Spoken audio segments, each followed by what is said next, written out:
The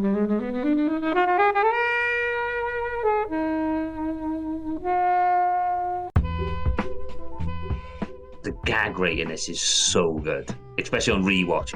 The writing's incredible. My favourite scene, an early scene is like when he's trying to save everyone else and then realises his name, he's actually one of the names on the chopping block. Then he changes it quickly about face to just sack Pat.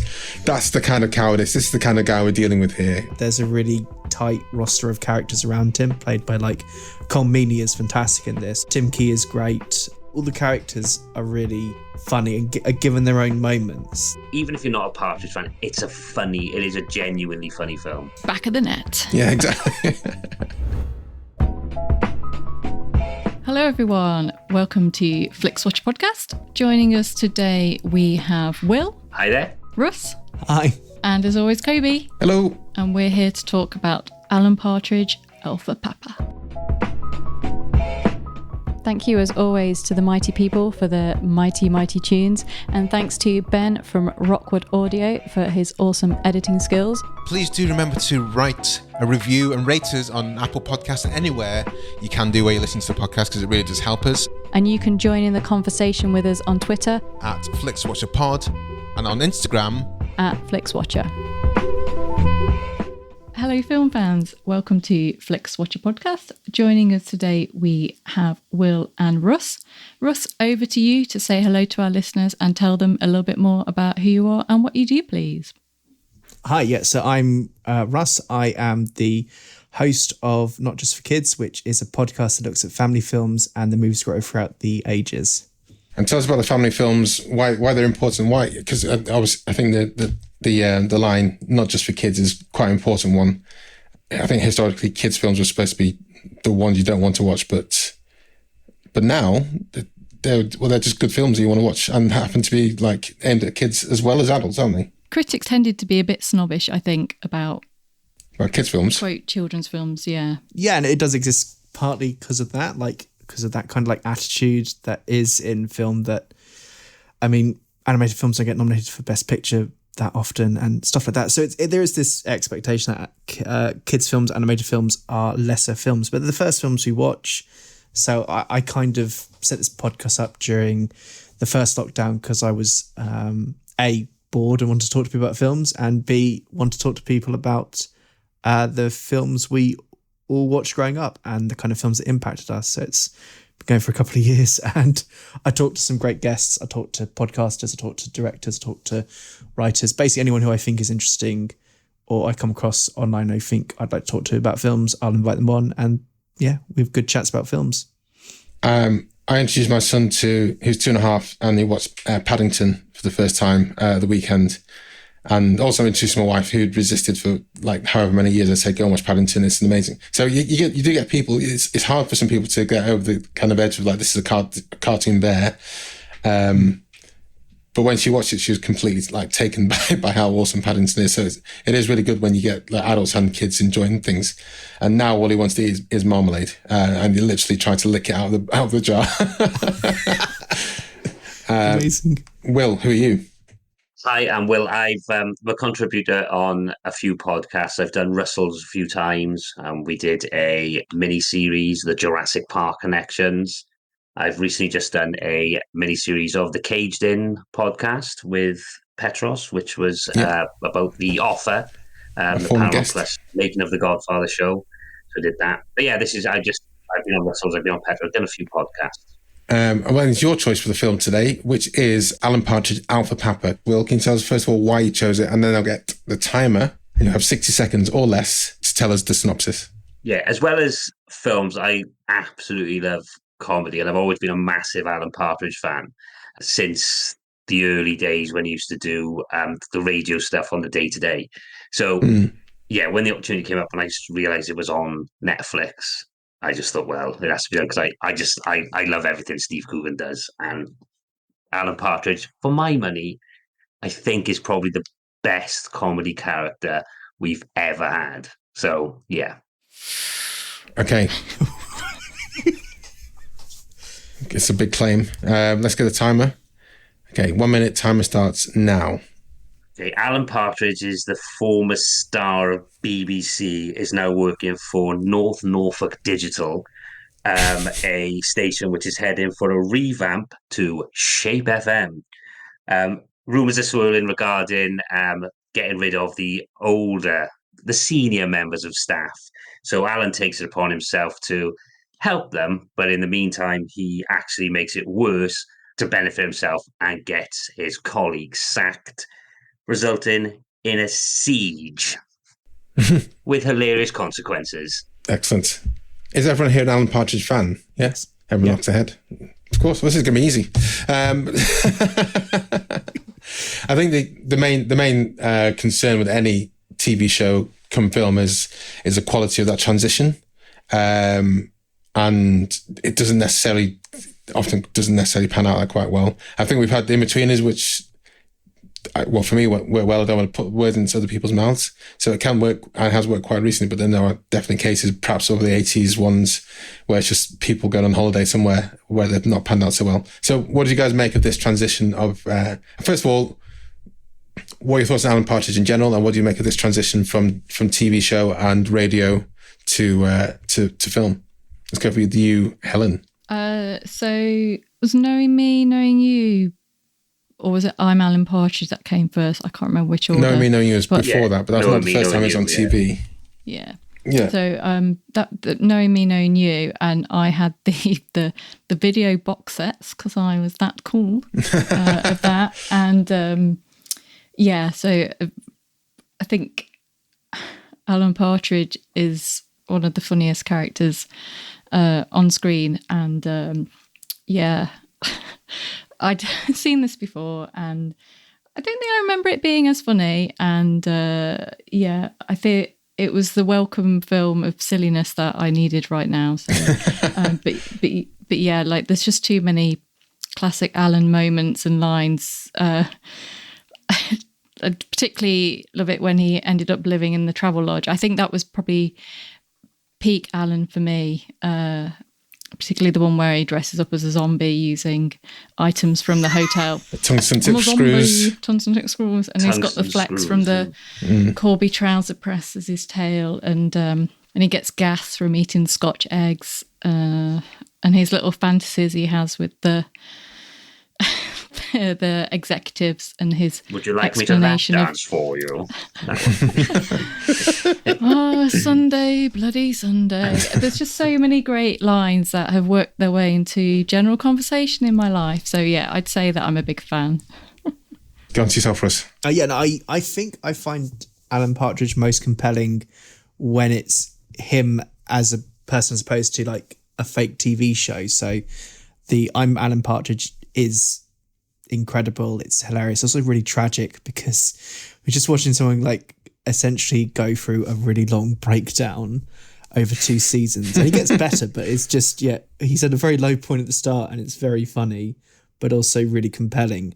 And I think that's what I like here in the film is that it's not trying to be anything other than just checking back in on Alan and seeing how he's doing. And yes, there is the excitement of a siege, but the bits I love of this film is just going back and seeing this kind of strange person who's immersed in low-level entertainment. Like he works for a Norfolk-based radio station, so he's not the celebrity he once was. He's not the chap who can have his own radio BBC One show.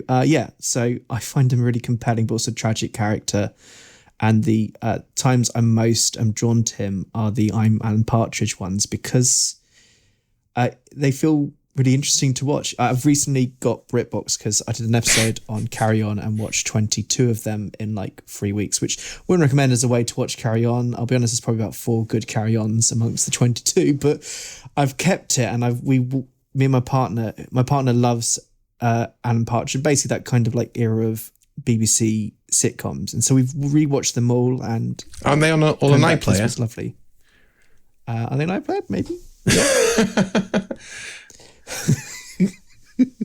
Well, I think the only Alan Partridge I haven't seen is the Scissored Isle one. For some reason, just because it's on Sky, it seems like a bit of a non-Partridge. I should just watch it because each time I think that I mean, his books. I've listened to an audiobooks. I can't remember. I feel it needs to be his voice to make sense properly. So I've done his audiobooks. He's got the podcast. I haven't seen all Mid Morning Matters, but each time I do watch it, I'm like, this is awesome. I should watch it properly. But then it's just like a weird extra step, isn't it, to watch something online. It just seems a weird, like, extra step to do. But he's just generally amazing. And when you said Will at the top, you said one of our best comedic creations. I think, I'm not sure if you're talking about this UK in generally, but I think genuinely in the world, globally, he's lasted like long. Maybe only The Simpsons have probably lasted longer at this moment in time. But I think he's that fantastic a character. I'm always keen to see what he's going to do, and I think this recent chat show incarnation is fantastic as well. Which is, I think that's why he works so well as a character, because he has a full arc. He has a life outside, because I mean, he started on the radio, then he was the sports presenter on the Day to Day, then he got his own chat show, then he messed up the chat show and ended up living in a travel lodge. He eventually got back on radio. Well, of course, he'd have a podcast now.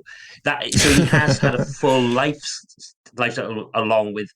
So that's what I do genuinely think he is, because we've had characters like David Brent, for instance, but he's quite one-dimensional. David Brent, he is just David Brent. And unfortunately, David Brent is a little bit of a conduit for just Ricky Gervais to say things.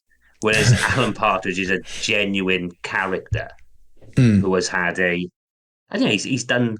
I've talked about him like he's a real person, and it's interesting that he presented the One Show not so long ago, and people complained because Alan Partridge is an idiot who shouldn't be presenting the One Show. So it just goes so good a character is, where people were like, "Who is this idiot?"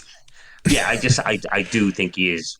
And Steve Coogan is a brilliant writer anyway. And I mean, he does have other writers with him, like the Gibbons brothers. The Gibbons brothers, yeah. Yeah.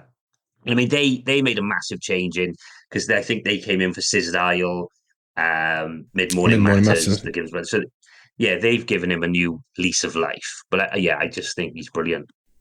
Because I think I was watching the first, I was watching obviously older film, but in the first kind of 10 minutes, there's lots of little gags just peppered all the way through.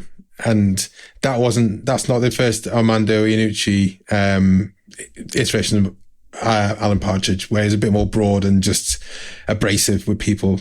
But this kind of new iteration where the gag is like, it's really tightly connected together and subtle. But if you just listen and lean in a bit more, then you do get a lot more from it than it would have been in the kind of 90s. My main kind of touch point in terms of comedy characters was Ali G, in terms of like someone who's, is a big personality, but then he couldn't exist now the way Ali G. It just doesn't work now as it did do in the late 90s. But Steve Coogan, what he's done with Alan Partridge is just dynamic. It's just the reinvention. I think the touchstone with it being like a character you've seen him grow as a person. You've seen him kind of lose his wife. You've seen him lose his job, lose his kids, and seen him at his lowest ebb with Cook past Partridge on the side of his car. Partridge. It's just absolutely, it's brilliant. But I mean, let's talk a bit more about this film, because we're kind of moving away from that. So I didn't think this film was going to work because, again, TV show to film, but it really does work. It really does kind of tie a lot of knots together. And my favorite scene, an early scene, is like when he's trying to save everyone else and then realizes his name, he's actually one of the names on the chopping block. Then he changes it quickly about face to just sack Pat. That's the kind of cowardice. This is the kind of guy we're dealing with here. And that's the same Alan Partridge we've seen all the way through. Throw someone else under a bus for his own sake. And then that's the catalyst for the rest of the film, right?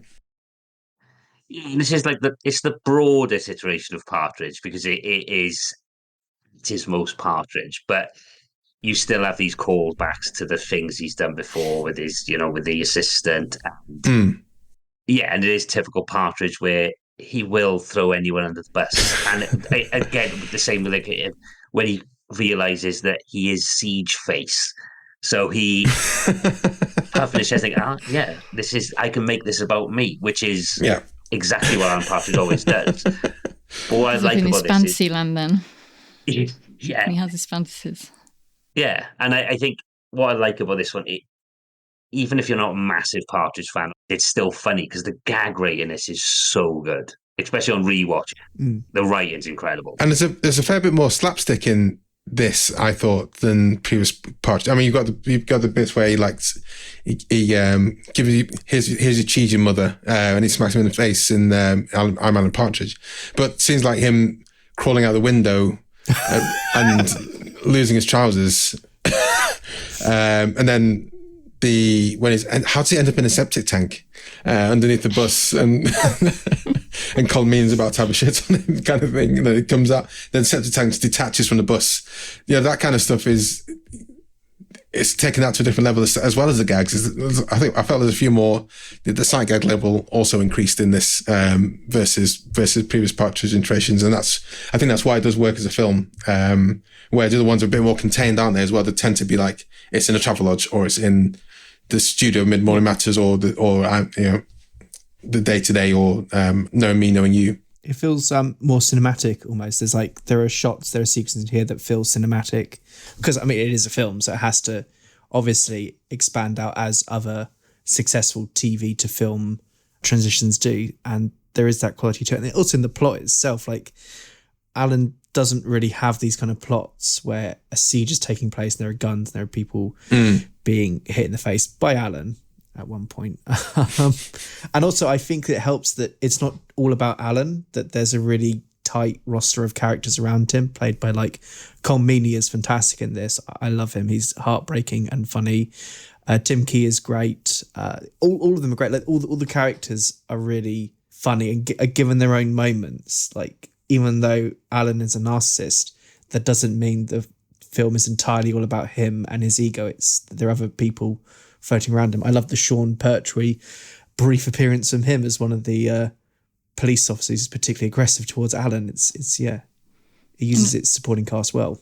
And of course, we've got Lynn, who asks if he's in the business centre when she goes around to visit him. But it's always great to have Lynn. And there are some really great visual gags in this, like the business centre, the reflection in his glasses when he clearly is looking at porn, but says, "Oh yeah, I'm just looking at the it's like I said, this is quite a broad Alan Partridge because you do have those big visual gags, but Well, guys, is there anything else I want to say before I head to the scores? I just really like the use of Roachford. I don't know what it is about the song, but when it comes on and he's singing along, I have to sing along. I just think it's a very Alan Partridge thing to do, and I feel a little bit like Alan when I do that. I don't know if that's a good thing or a bad thing. I think the thing with Alan Partridge is he says a lot of silly stuff, but he's never really that controversial. Things he says are a little bit sexist, a little bit racist sometimes, but it's never completely controversial, and it's never in a way that is shocking. It's more you kind of feel embarrassment, or it's so silly that you can't help but laugh. And I think that's what makes him so enduring a longer period of time, because he's not out to shock. He's just a very unusual man, and he's a bit, but of also a dinosaur. Really normal. Yeah. This comes across going off the film site, but this comes across, and now of course he's got a podcast, and he's not very good at being on a podcast because he's producing it himself, and he's constantly checking himself because he says things and goes, well, so he is a dinosaur who's constantly trying to adapt to new stuff, and I think that's why he's such a great character, because he has gone through these things. Like I say, of course he would have a podcast now. Why wouldn't he? And other TV characters like Ali G, Bruno, anyone like that seem set up for the cruel. There seems to be more cruelty than there is here. This is not a very cruel film, whereas other British comedies of a similar era can be quite cruel. Like David Brent is quite a cruel creation, and it's quite. And Ali G, I remember Ali G film being something. Yeah, I think that while Alan is kind of at times monstrous, he is also quite sympathetic and occasionally likable, even when he's doing bad things. It's always nice when he gets his own back on people. Yeah, it's always quite nice. You like him getting, he's got his comeuppance in an episode, but then he gets it back. It's always a nice way. Back of the net. Yeah, exactly. Because he is, for want of a better word, he is a dick. But you do root for it. You find a way to root, because you want him to succeed, even though he does stupid, terrible things. But it is nice to see him. And I think, like as Russell said, it's more warm-hearted than other iterations of, like I say, Brent is a particular one, because there seems to be, Brent is more of a character now for Ricky Gervais to just use to say things and say, well, it's what Brent would have said. Where you go, well, is it? Because you say similar things in your stand-up. So it's, whereas Partridge is a character.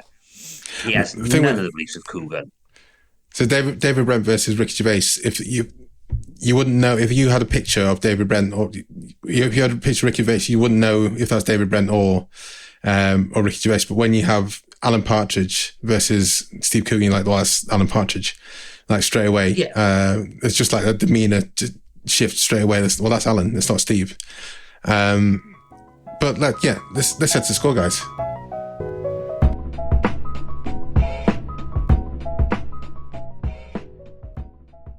Hello, I'm Hannah Flint from the First Film Club, a film podcast series dedicated to established and emerging talent, both in front of and behind the camera, and the feature debuts that launched their careers. From the new drama Mass to the cult classic Heathers, each episode is dedicated to a film, a guest, and the behind-the-scenes stories, memories, and advice from their time on set. Find us, the First Film Club, wherever you listen to your Stripped Media podcasts. Come join the club. So welcome to the patented Flixwatcher scores. They are always out of 5.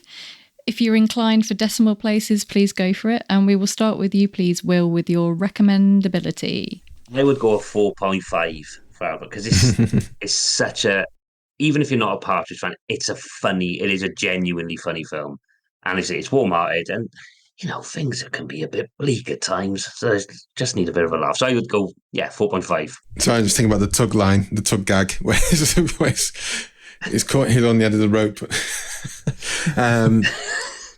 Russ. I go for 4.1. I would recommend this to people, and I do think even if you don't know Alan, you can watch it, but I do think a lot of the pleasure of this film is that I've watched all the other stuff leading up to this. I'm very familiar with Alan Partridge, so it's not, but I think that of all like TV adaptations that go to films, that is just, you kind of get more if you know Alan. Yeah. Oh, yeah, absolutely. Helen. Yeah, I mean, this is definitely, I don't know whether you'd find it as funny if you'd never seen any Alan Partridge. I think it's definitely recommending. Do you like Alan Partridge? Yes. Then 4.5, watch this film. If you don't, 5%, the 0.5 is the no, people, if that makes sense. Doesn't really make sense. I was just also going to say, I think it just, the plot just about fills the runtime. It gets a little bit wackier at the end, and I think it's most concentrated and the gags are funnier when he's actually under siege, whereas when the chase, although it's great to see Norwich. Like, if you've never been to Norwich, you can go and check out the scenes where they filmed this. Like, there's quite a lot of places, and the pier is in Cromer, so you can go to Cromer and go to the pier with the shootout. So that is good for that. What was the film we saw Falling Down ends in a similar way on a pier? Yes, I did think of that. It doesn't end like that. So yeah, even when he gets shot, it's like really funny. I know, which it shouldn't be, because it's actually quite horrific the way he gets shot. And then he's drooling. Well, he says, blood. I've got blood coming out of my mouth. Oh no, it's just spit. So yeah, I mean, I had a great time, but like, I think if you've never seen Alan Partridge before, you might find it a little bit odd. Yeah, let's go for 4.5. It was fun. Yeah, 4.5 for people who've seen Alan Partridge and enjoyed Alan Partridge, even for like half an episode. Watch it, enjoy it. You know what kind of person he is. You know, I think I've heard Steve Coogan on radio shows recently, and he's like, he would be 100% behind Liz Truss. He's that kind of person, but at the same time, he's not, you know. He's not evil. No, exactly. Repeat viewing score. Will. And this is depending on how much you like Alan Partridge. For me, it's 4.5 again, because there was stuff I've seen it a couple of times, but I've rewatched it again this week, and there was stuff I picked up on. There's just throwaway gags, and yeah, Partridge was just great. So for me, it's a 4.5. But then again, it depends on your tolerance for Partridge. How many times have you seen it, Will? I've seen it a few times now. I think it's one of those. Yeah, I've seen it a few times. Partridge is my comfort thing. If there's nothing, like, I can watch a bit of Partridge. Yeah, so yeah. Russ. I go for 4.4. I have watched this, I think, every year since it came out. Like, it's just one of those films that can easily be put on a Sunday evening and watched. Yeah. So, and I think it's higher for me than the recommendability, because if you repeat watching this, you're already on board with Alan, so it's fine. So yeah. Helen. So I think this was only like the second time I'd seen it, and I think that was maybe more for its availability and didn't realise it was on. And I really enjoyed it. How many more times I'm going to watch it? I don't think it's going to be regular, but it didn't make me want to think that I want to do a bit of going back to some of my favourite episodes and maybe catching up a bit of the stuff that I haven't seen of the newer stuff. So 3.5. I'm going to go for... Yeah, this is my second time watching it. I did see it at the cinema when it came out and really enjoyed it. And I guess I just haven't reached out to get it. But I think we've had a good period of Alan recently as well, where I perhaps felt I didn't need to watch the film to kind of catch up with him and see how he's doing. And also seeing Steve Coogan in things like The Trip, I've really enjoyed that side of things with Steve Coogan. So I haven't seen it twice. Will I see it more? Definitely see it more, but not that frequently, I don't think. Not once a year. Not like yourself, Russ. Not that there's anything wrong with that, of course. I don't think I'm at your level of alpha pappering. So you've not got a room at home, have you, with like faces of Alan on the wall? Mentalist I room. don't. I can't say my partner doesn't. Who's a mentalist? You're a mentalist. Oh dear. I've got a room of Russell's face. I have. Have you? That's why he's never been round since that time. Yeah. Small screen score to yourself, Will. Yeah, it's a 5, because I mean it's a film and it's cinematic moments, but you could quite easily watch it. Yeah, it's a 5. I mean, it's not. If you watch Scissor Dial now, the Scissor Dial, and I can't remember the name of the other one. There's not much. They're quite cinematic in scope. So yeah, it's a 5. Russ? Yeah, I go for 5 as well, because I saw this in the cinema, but Alan for me is almost entirely a TV creation for me. I've not listened to his podcast. I might go off and listen to it because it sounds like fun, but he is for me an entirely a TV creation. So his small screen score has got to be at 5. Helen? I didn't see this at the cinema. I think it's perfect for TV viewing, home viewing. So yeah, 5. Yeah, let's go for a 5. A clean sweep of 5s. I saw it at the cinema, like I said, and I enjoyed it then. I think it probably did work out better at home, even though I was kind of tired half the time I was watching it. So I maybe need to rewatch it more recently just to make sure I caught up with all the gags. Engagement score, Will? Yeah, I think, again, this is all dependent on how much you like the character, but I think if you're in, you're in. So for me, it's an easy 4.5, because, again, I say if you like Partridge and you flick it on, even if he's doing the Roachford thing and you see that, you're in. So yeah, it's a 4.5 for me. Russ? Yeah, probably a 4.1. It's quite a tight 90-ish length, and so in the first half goes at a terrific pace. Like the first half, when it's the siege, is terrifically paced, and then by the time it starts to slow down a bit, you're already too far in, so you're not going to stop watching it. But I did occasionally look at my phone whilst watching this. Like, there were moments when I looked at my phone to just check in on the endless void of Twitter, which I do sometimes. So it can't be any higher than a 4.1. Helen? Yeah, a solid 4. I mean, it's not one that if you have a quick wee, then you're going to miss anything. And it just kind of pootles along nicely. So yeah, solid 4. Yeah, I think it loses its edge and bite as the film goes on.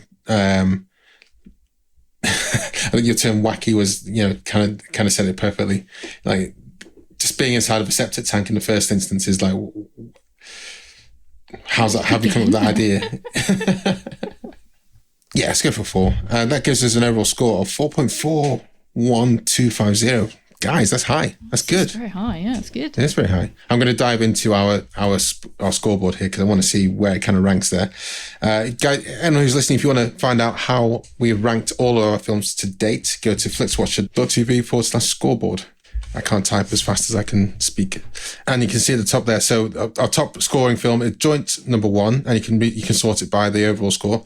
Joint number 1 is When Harry Met Sally and The Fugitive. So with a score of 4.41, puts it around the same brackets, falling down about 20, which is high. It's decent.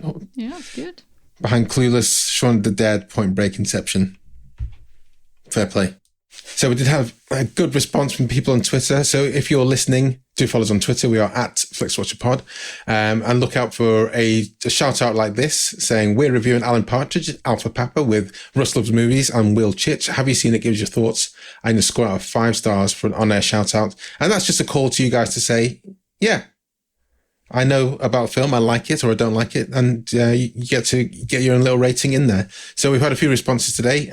Will, as you chose the film, do you want to lead us off with the first one? Yeah, I've got Liam H. Dempsey, who says, one of Alan's finest hours, or hour plus 30 in this case. You can tell how hard the Gibbons, Coogan and Iannucci worked to milk every possible laugh out of the Siege plot. One of the most successful small to big screen transitions ever. 4.5 stars. Nice. Russ? I've got When One Thing Leads to Another. They say Partridge Gold. I agree with Liam H. Dempsey. This is one of the few examples where a TV series has made a successful leap to cinema. The climbing out the window scene is as funny a scene as you'll ever watch. Hilarious. 4.5. Helen? And this is from Scheitgeist. Really enjoyed this on the big screen. The Roachford Cuddly Toy title sequence is worth the price of admission alone. Struggles with pacing at time, but an unusually solid TV to movie adaptation, and he's giving it 4 microphone emojis. So matches what we said, I think. Yeah, generally. Guys, Will and Rusky, tell us where we can find you guys online, and we'll say goodbye to everyone who's listening.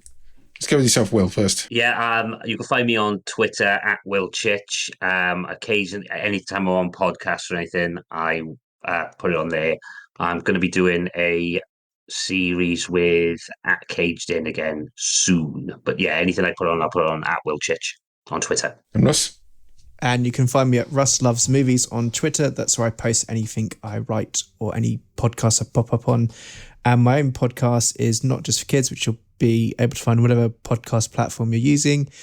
Search for us and then search for a film you like, and we've probably covered it by this point. So yeah, a film from your childhood has probably been talked about by us. So go listen. It'll probably be a great episode with a fantastic guest. Awesome. Thank you guys so much for joining us, and thank you for picking Alpha Papa. We'll see you guys later on. Thanks for coming on. Bye. Bye. Enjoyed this episode of Flixwatcher podcast? Why not leave us a 5-star review on iTunes? You can also follow us at FlixWatcherPod on Twitter, and we're at FlixWatcher on Instagram.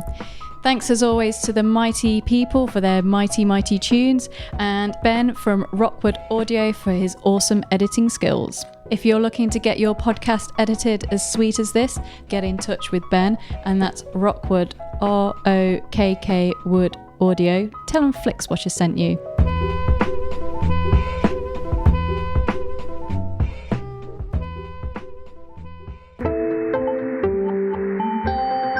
You just heard a Stripped Media production.